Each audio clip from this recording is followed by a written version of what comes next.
Okay, hi everyone. We'll continue going through reactions of acids and bases. In this video, I'd like to target on the second row in this table. So for science understanding, metal oxides are commonly basic. That's the idea. And by the end of this video, you should be able to, on the right hand side, write equations for the reactions with water of Na2O, K2O, and CaO. So that's what you need to practice after this video. All right, let's look at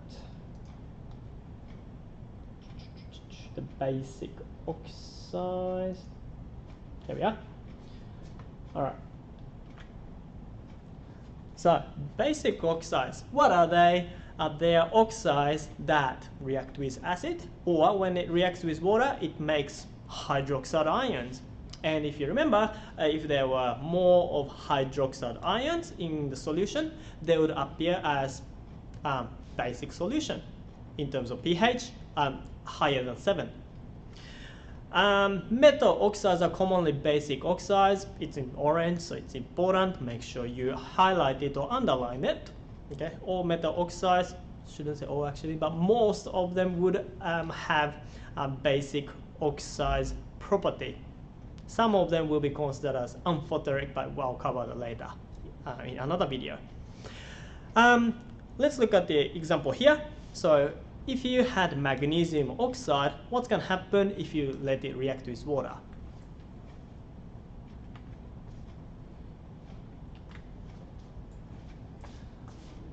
Now, metal oxides and water, they will produce hydroxide ion. Now, whatever the oxides had as a metal part of it would appear as an ion, as I guess byproduct or another product in it.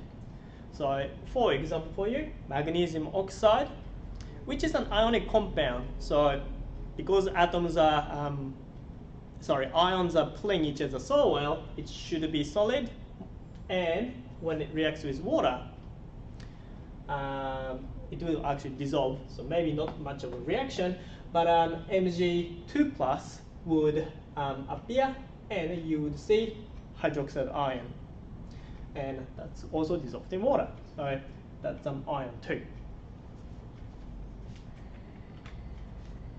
All right. When they can react with water and it produces alkaline or basic solution, because it's basic substance, it can also react with acids. When they react with acids, they produce, well, simple acid and base reaction. So it should make something neutral, which is salt and water. So here it is. So they produce salt and water. Again, with the example of magnesium oxide, and if you let it react with hydrochloric acid,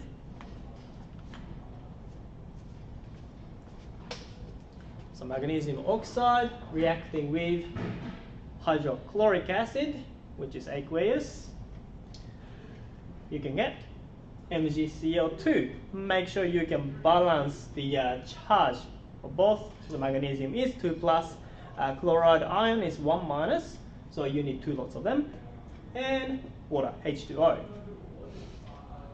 Now, this equation can also be made into an ionic equation, and here's what I did before. So MgO is solid, so you can't separate it. H pluses and Cl minuses, they can be separated. Notice that there was 2 in front of HCl originally, so they need to have also 2 in front of H and Cl minus. After they react, Mg2 plus would be appearing, and because it's aqueous, ion-wise, that's the ion, Mg2 plus. And because of this 2 after Cl here, you would have to put 2 in front of Cl minus. Water is on its own. When you look at this intermediate step, you would notice that 2Cl minus hasn't changed its form, so they are the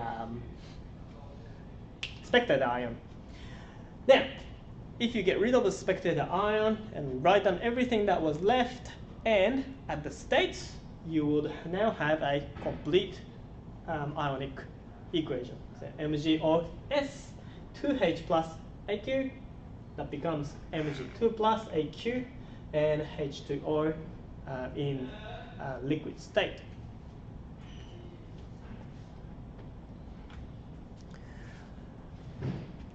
Now you can do page 200 to 202 and question 12 to 16.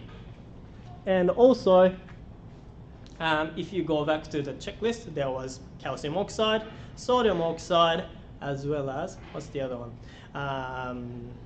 Potassium oxide, I think. Those three things could be used to write equation for the oxide reacting with water. So try writing equations for those three